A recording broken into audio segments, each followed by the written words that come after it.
Pete Mathers was thinking globally and working locally long before that became the cool thing to do.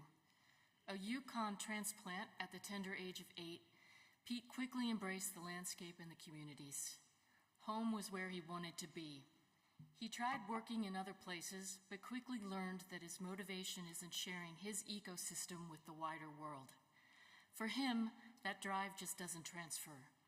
Or, as his friend and collaborator, Katie Schuler, told me, Pete works tirelessly, but he always finds the time to make you feel like you're the only person in the world who matters. And that's true of his demeanor in the field and his commitment to the communities and wildlife he's devoted his life to. And when you look at Pete's website, this commitment is immediately obvious. The Greenwich community's relationship to caribou and salmon, wolverines, ice bears. He finds the stories in his backyard, the ones that others could have easily overlooked. Now, in the beginning, photography was a hobby, and one with which he was quickly bored. He felt there was no purpose to his pretty photographs, so he moved on. He studied engineering, and he became a high school math teacher.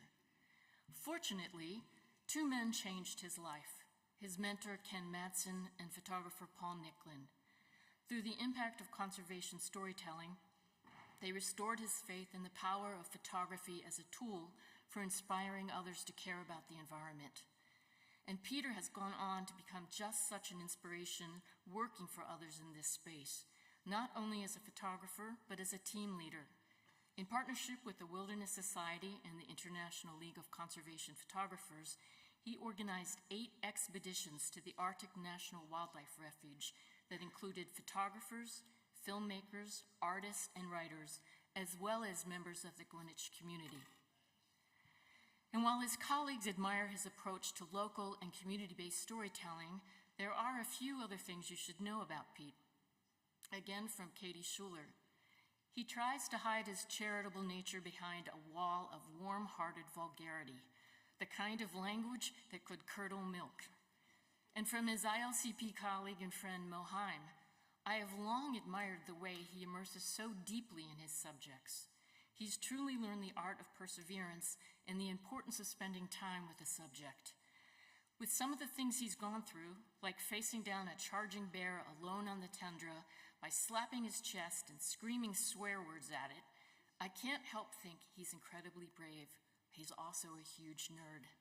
So I'm hoping we might hear a little bit more about that bear, but Pete, I think we have a theme emerging with this colorful language. Couple of other things about Pete. Sergio says he is generous, honest, always ready to share his love for nature and conservation, while Katie says everyone who's worked with him has come away better, both at their craft and as advocates for the environment. Please welcome Peter Mather to the stage.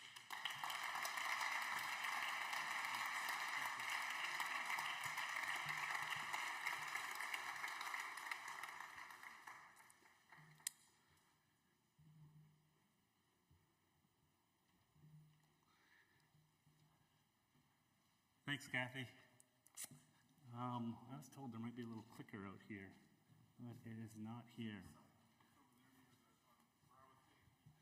Ah, that's where it is. Thanks.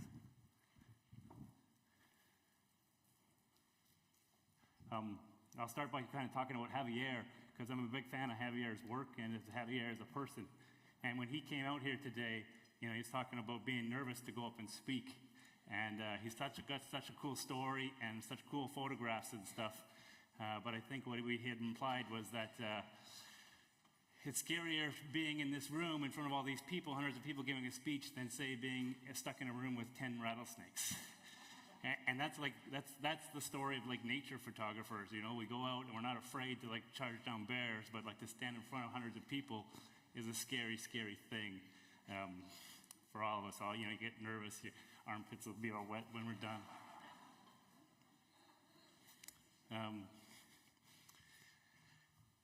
This is my hometown of Whitehorse, Yukon. And so my town is about 30,000 people, and my territory where I come from, my province, has 40,000 people, and it's about the size of France. So it's really a wilderness area. And it's really hard to photograph wildlife up there because it's in the far north and we don't have high biodiversity. It's low biodiversity. But in our communities, sometimes we have wildlife. And so that's a really special thing. So this is a fox overlooking my community of Whitehorse in the Yukon. And if you look closely, you can see my underwear in this photo. Because I use underwear, like a cotton underwear, to clean my lenses when I'm out in the field. And one time I had a flash that I had to wrap up with something, so I wrapped it up with underwear. And it's that little black thing to the left of the fox, because the fox found it and started playing with it. And luckily for this photo, it's snowed enough to cover it up. But if you ever see that photo, you can be like, oh yeah, that's the underwear photo. Urban foxes, these are the foxes that live in my community. And I didn't mean to photograph a story on urban foxes. It kind of happened by accident. I was walking my dog during COVID. So when COVID happened, it was the best time of my life, because I would spend like 4 hours every day walking my dog. My dog's name is Luke Skywalker. And so I was walking downtown one time, and we saw this fox. And this fox followed us around, kind of barking at us. And we have a really strange relationship with foxes in our family, because when we walk our dog in the forest, sometimes the dog chases after foxes, and twice he's chased a fox for like a kilometer, and he made it onto a road, and then he got hit by a car. So my dog loves chasing foxes, but it's a problem. And so when I got back home, I thought, okay, that was really strange, that fox following us around. That doesn't happen. Like, wild animals don't do that. And I thought, oh, there must be a den. You know, that fox must have a den nearby. So I went downtown. This is like in the downtown core of my town, looking for that fox den, and I found it. And it just started like this whole COVID project. I went from walking my dog 4 hours a day, enjoying the best time of my life, to working 12 hours a day on photo project. So it was a big change for me. And the cool thing about the foxes in our town are they're thieves, okay? And they live under people's houses. And so the mom goes around and finds anything people leave lying out that has like leather in it. So like shoes, baseball gloves, and they brings them back to the house and gives them to their kids to play with. You can see like 1, 2, 3, 4, 5, like 5 items, but there'll be hundreds. And at the end of the season, when the babies leave, people have to like clean out their houses, their yards, where all these foxes have bought this stuff, and they put out like hundreds of items on their lawn so that people can come by and grab their missing shoes and gloves. It's kind of cool. Most of the photos I do, like I live in the far north, so it's very bright all the time. In the summer, the sun goes down, but it doesn't really set, so it doesn't get dark. And so I don't get to use a lot of like external lighting to light my subjects. It's all natural lighting. And so this was an opportunity, my first opportunity to use like external lighting to light up animals. And so I was so excited because it like gave me the opportunity to explore more with like backlighting and flashes. It was the first time I ever got to do that. And it's kind of like those things that help renew your love for photography when you get to do something different. There's a young photographer here tonight named Raphael. He's from Indonesia, and his dad too. They won some prizes. You'll see them tomorrow. Incredible photographs. And those guys are experts at backlighting. And so this project gave me a chance to kind of work on that. And I'm not expert like them, but it was a lot of fun, and it gives you an opportunity to grow. And when you're a photographer and you get a chance to grow, that's a really cool thing, and it really kind of inspires you and gets you going. So I started going around Whitehorse finding these dens, and I found dens all over the place. But the one thing they had in common was they like to have dens behind fences so that the pups can be safe. And they like to have like a high roof on top of like a shed where the mom can look out for coyotes and dogs and people and anything that would be of danger. And I worked on this project for one summer, and I found 20 fox dens in my community. Like that's 30,000 people, small community, 20 fox dens. And I'm sure I didn't find another 10 fox dens, so there's like a ton of foxes around. And what they do is at nighttime, they come out and they take over the town. So at night, the streets are kind of quiet, and that's when they come out and they start roaming around. The kids are playing on the streets, and mom and dad are out searching for food. it's a really cool kind of experience because I could have these foxes all to myself owning the downtown. And yeah, it was really nice.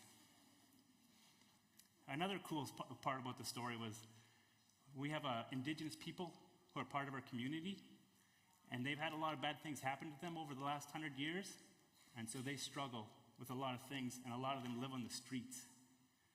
They're street people, and they see these foxes kind of like as their pets, you know? And it's a really cool thing because often First Nations people have connections with wild animals that are different from my connections. I have a friend who was like living homeless on the streets of Whitehorse, and he wasn't doing very good. He was addicted to drugs. He was kind of dying, and he always thought the fox was a spirit animal, and the foxes in Whitehorse helped him to kind of get his life together and become a leader in his community. And now he's the leader in the Gwich'in community of about 8,000 people in terms of like the oral history and language that he is studying and sharing and making movies about. And he credits that to these foxes that live in our community. So, you know, really powerful, the connections people can have with wildlife that can change your life, especially for like indigenous people who are so closely tied to the land and the wildlife around there. And this is a very different story. Me, I'm really closely connected to McDonald's. I like eating McDonald's. And so I struggle with food and fitness my whole life. Like it's a big battle. But there was this one fox family that denned in the parking lot of the McDonald's. And it's probably like the most dangerous place to have a den in Whitehorse because it's the busiest spot in Whitehorse. But as a photographer, this is the best assignment I ever had. I get to spend like 5 days in the parking lot of McDonald's shooting foxes and eating McDonald's like 3 times a day. So I loved it. It wasn't very good for the foxes, and so I had contacted like the local wildlife people to let them know about it. And what they did is they came and they kind of scared the foxes out of their den, because foxes often have many dens. They probably got chased out of their original den by coyotes, and they went to a new den, and he moved them off to another den so that they wouldn't get hit by vehicles, and then they did really well at the other den. So I was sad they moved, but I was happy that they get to live. But like urban foxes, they eat a lot of human food, but you'd be surprised. There's a lot of studies done in London, England, that show that 50% of their diet comes from wild foods. Even though they live in the city, they're hunting in the green spaces, and they could do very well, and they don't need people's support to help them live. And it's kind of a negative that they get people's support to help them live. Like people feed the foxes all the time because they love the foxes. You know, there's a lot of really old people in my community who don't have much family left, but they have these foxes that come around their houses for food.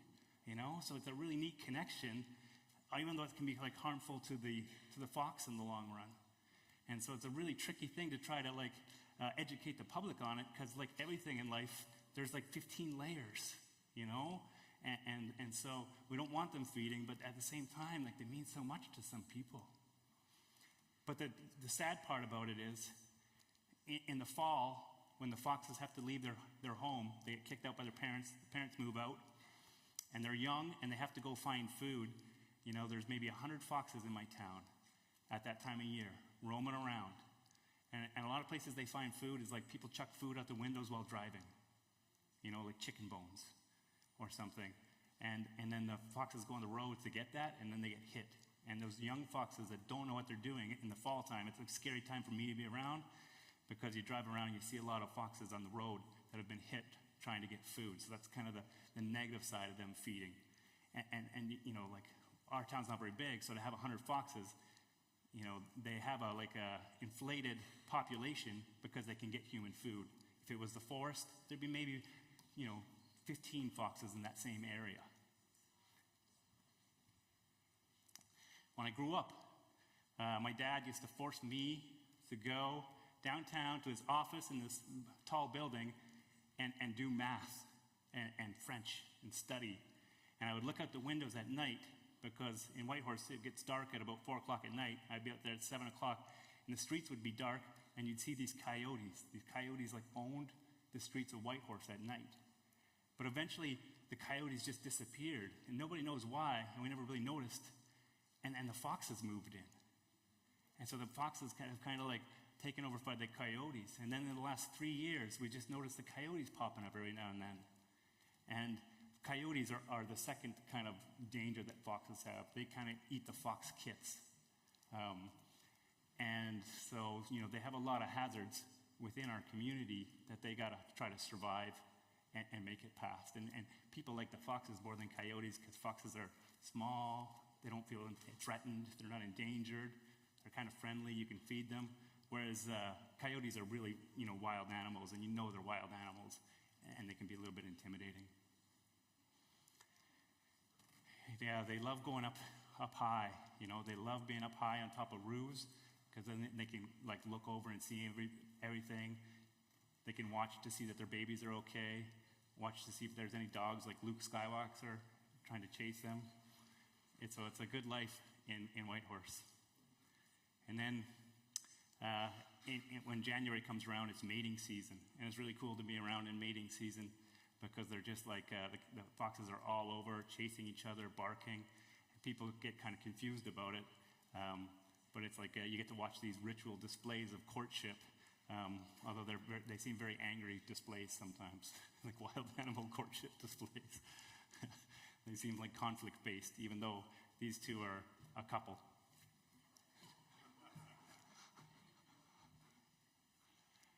I like this photo. Someone yesterday saw it, and they mentioned, that makes me think of you and your dad going off looking for bears.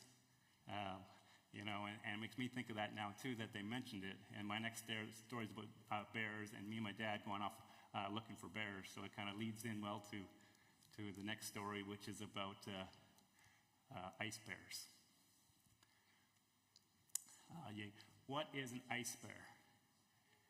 An ice bear is a bear that is fishing for salmon in winter. And it's so cold out that when they get out of the water, their hair is dripping with water, and that water freezes and creates icicles.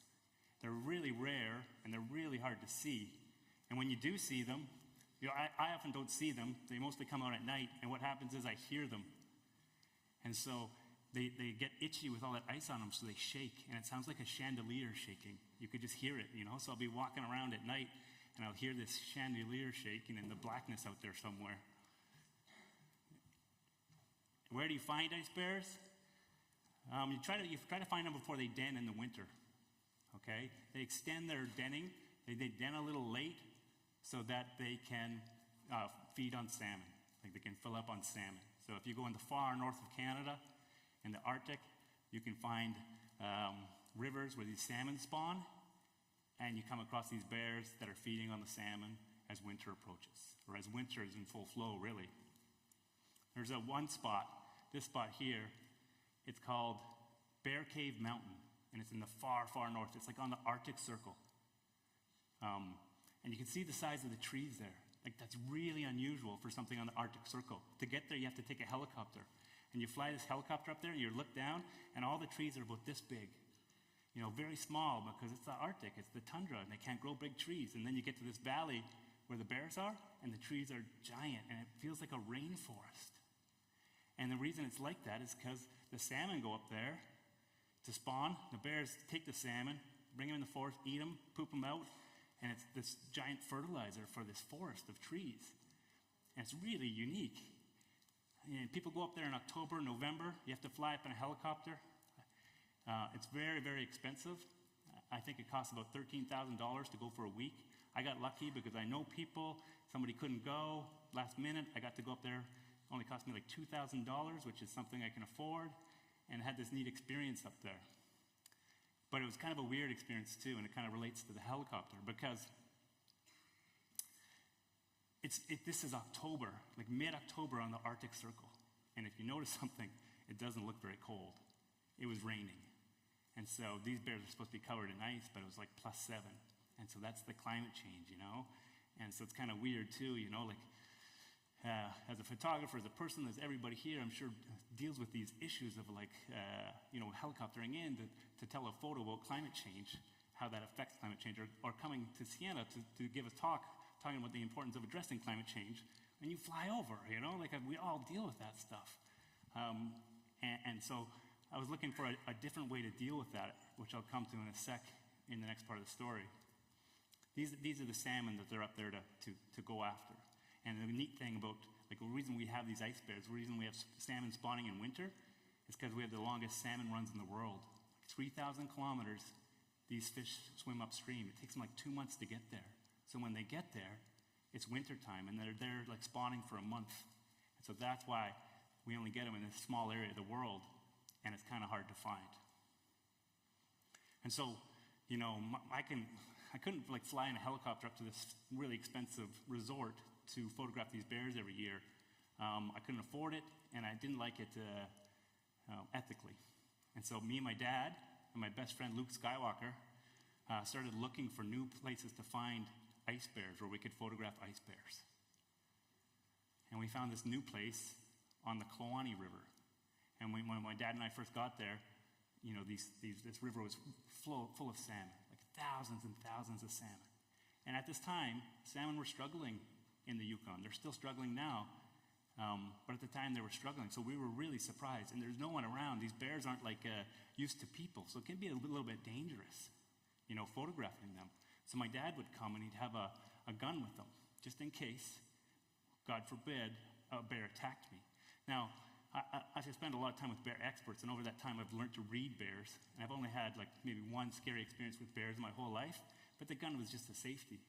And we found out later when my dad went on a hunting trip to get food for the family, and he went to use the gun, he went to fire at an animal, a moose, and he shoot the gun, and it didn't work. So he was protecting me from these bears. With this bear here, he didn't need to, it was a friendly bear, and the gun didn't work. Very few of the photographs I have on these bears are taken through the viewfinder, and this is one of the rare ones that did. It let me photograph him for like a couple days, which is really unusual in this area because the bears are so shy. And he was a really cool bear because he would catch salmon. He'd catch 4 or 5 salmon, and he'd throw them up on shore, and they'd go in the forest and sleep. It's really weird. And we'd be waiting for him to come back, and like 4 or 5 hours later, he'd come back, and those salmon would be frozen like a fish stick, and then he would eat them. Like he liked them frozen.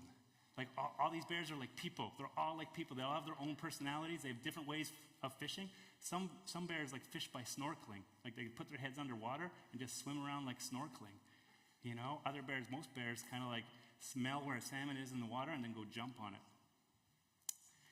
But like I said, this was a friendly bear. And me and my dad went by next year to the same spot. There were still lots of salmon, and we found some wolves feeding on its carcass, because someone had shot that bear, and they don't shoot them for meat. Bears aren't shot for meat. Big bear like this is shot to hang on someone's wall as like a trophy. So that was sad. These are 3 bears that were killed in that area. 1 as a trophy, and 2 because they were problem bears related to missing salmon and climate change. And so they got in trouble and they were killed. And so those are the things that are really threatening bears, like climate change, hunting, and salmon, and the big one's salmon. Now, I was talking about bears and me seeing bears and the danger of bears. I've had maybe 1,000, 2,000 encounters with bears in my life. I've had one scary one. This is normally what happens with bears. Like that's what I see 99 times out of 100 is I see the ass of a bear running away. They're very big, but they know not to mess with people because they've had thousands of years of experience where you mess with people, it doesn't end up good. And so in most of these areas, you don't find curious bears. It's better to be shy and to hide. So that this area where my dad and I found this Kluane River, where we found these bears, there's a glacier that feeds the river, and the glacier receded, and the river dried up for the most part and became a big dust area. So we went back to photograph the bears there, and we'd seen thousands, like literally thousands of salmon the first 2 years we went there. And then when we went back the next year, the river level had dropped. And all the salmon spawn in like these side channels of slow water, like not in the main river where it's moving, but the side channels where it's nice and slow water, and it's got like water percolating up through the groundwater, and it's perfect spawning habitat for these salmon. But all those side channels disappeared. So all these good spawning spots disappeared. and the salmon disappeared. Now, there's a lot of reasons the salmon disappeared. It might have been that partly. It could be what's happening in the oceans. It could be overfishing. There's climate change. Like, there's all these different things, but this is definitely a contributor. And the salmon, went missing. And so we had to move on to a new spot. But you can see, like, this is a bear that I photographed on one of my camera traps. You could tell he's not very healthy. And he was one of those bears where you saw the skull. He ended up getting killed. And he ended up getting killed because what I believe happened was I was photographing him in this area, on this creek, and then he disappeared for a while. So you keep track of all the bears, and all of a sudden he wasn't around anymore. It was hibernation time, he'd gone. It was winter, and then about a week, 2 weeks later, we had this big rainstorm in the middle of winter. So sometimes rain will come in the winter, and it'll go into the dens, and you get all this water in the dens, and you can't sleep. The water freezes, and you can't really sleep in that den anymore. And so it pushes some of the older, weaker bears out. And this guy was an old, weak bear, so he came out, and he was starving, he was really hungry. So he went around looking for food, and your last option is to go where people live and try to get food. And when you go to that, you're putting people in danger, and he got put down. And so, that's the kind of climate change part of the story that is a struggle for bears to kind of get through. So we went looking for a new spot for bears. And this is my dog, Luke Skywalker, who finds all the salmon. And if you find salmon, you find bears. And so we're looking for salmon. The best way we've found bears, my dad and I, is if we'll go to a river where there's salmon, and we'll look for bald eagles. If there's like 10 bald eagles in a tree, then we know that there's like salmon and bears around. Because the bears are getting the salmon, bringing them on shore, eating most of it, and the eagles come and get the rest. So we look for these eagles, we find these eagles in the trees, and then we find the salmon. And the salmon are the most important part for the health of the bears. Because these bears depend on salmon. Everything in the ecosystem depends on salmon. You can see like a duck bill here is it's eating salmon eggs. So the salmon are feeding the ducks, the wolverines, the wolves, the coyotes, the forest, the soil. They feed everything. I remember before I got this photo, I was really excited because I was watching The Mandalorian, that TV show, like that Star Wars TV show with the young Yoda, the little baby Yoda. And the little baby Yoda was like eating these eggs that were glowing in one of the episodes, one of the alien eggs.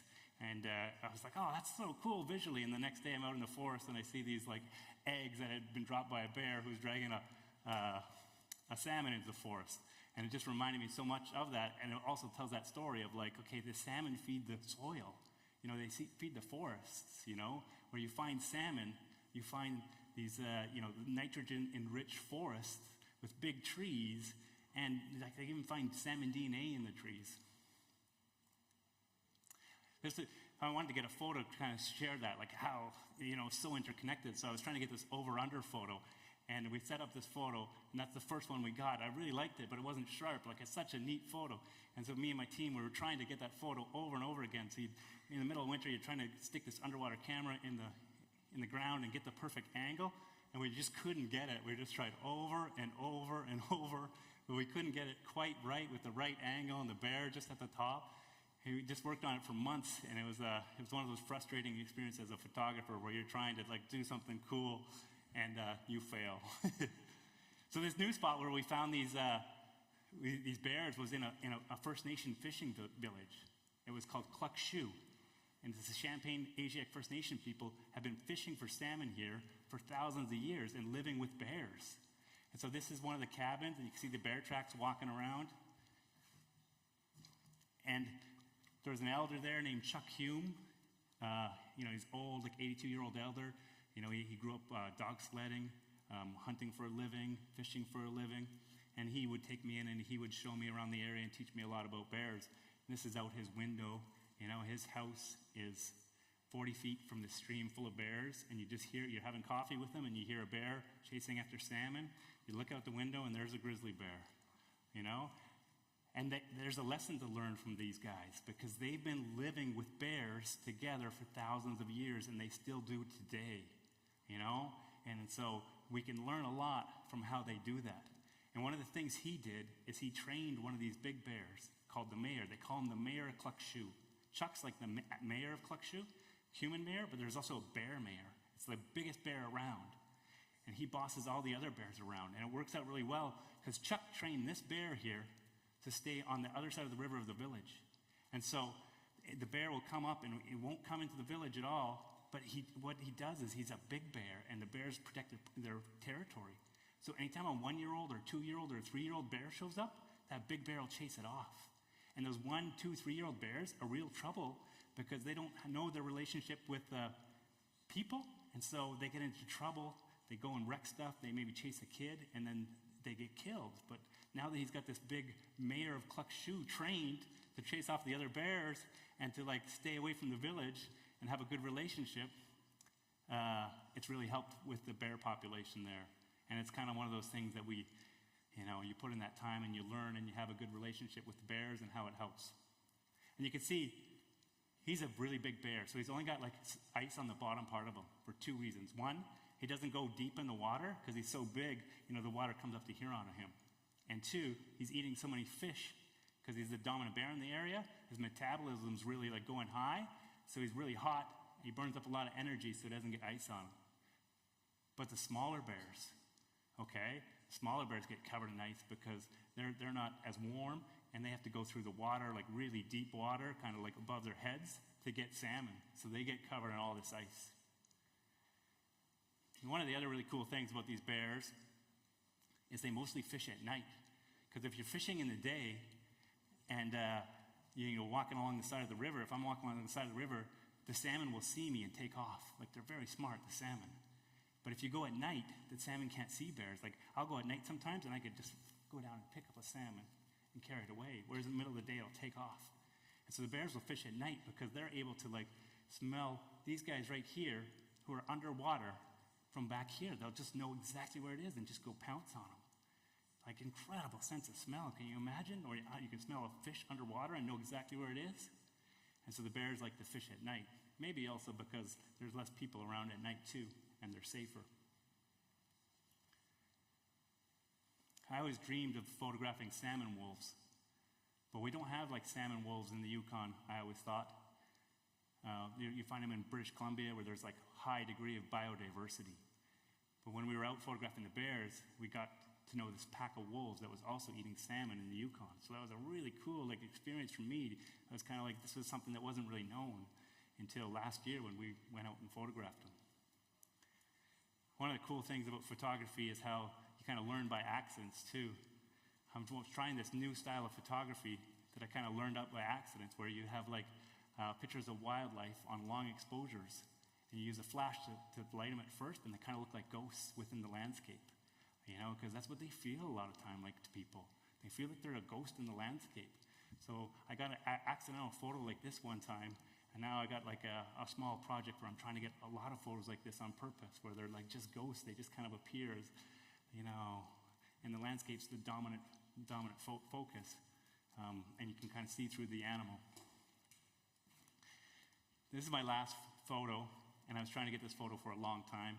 I wanted to get it with the ice bear. So maybe 3 years we've been trying to get this photo. And what I like about it the most is you can't see it too well on this one in the projection, but you can see the Big Dipper in the far right corner.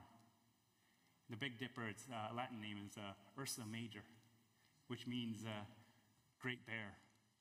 And so, this was the combination, at the end of the photo season last year, we got this and we were pretty happy. And that's ice bears and urban foxes for you guys. Thanks everybody for listening and enjoy the show.